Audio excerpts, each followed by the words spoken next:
கவலை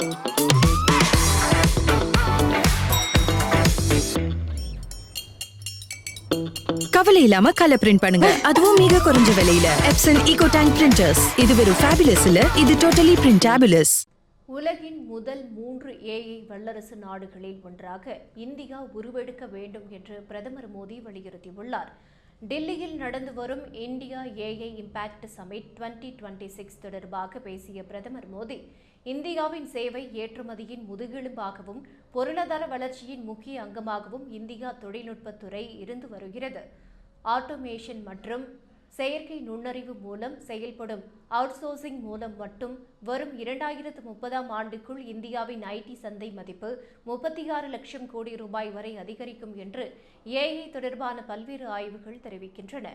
இந்திய தொழில்துறையில் மிக பெரிய மாற்றத்தை தான் செயற்கை நுண்ணறிவு ஏற்படுத்தப் போகிறதே தவிர இந்திய தொழில்நுட்பத்துறைக்கு பதிலாக செயற்கை நுண்ணறிவு செயல்பட போவதில்லை.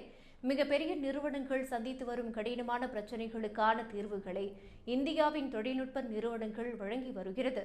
குறிப்பிட்ட சில துறைகளில் மட்டுமே என்டர்பிரைசஸ் கிரேட் ஏஐ பயன்படுத்தப்பட்டு வருவதால் மற்ற துறைகளில் என்டர்பிரைஸ் கிரேட் ஏஐ பயன்பாட்டை விரிவுபடுத்துவதில் வாய்ப்புகள் கொட்டி கிடக்கிறது. உதாரணமாக, கால்நடையின் ஆரோக்கியம் மற்றும் உற்பத்தி திறன் தொடர்பான வழிகாட்டுதல்களை 36 லட்சத்திற்கும் மேற்பட்ட பெண் பால் விவசாயிகளுக்கு குஜராத்தி மொழியில் கூட்டுறவு நிறுவனமான அமுல் வழங்கி வருகிறது.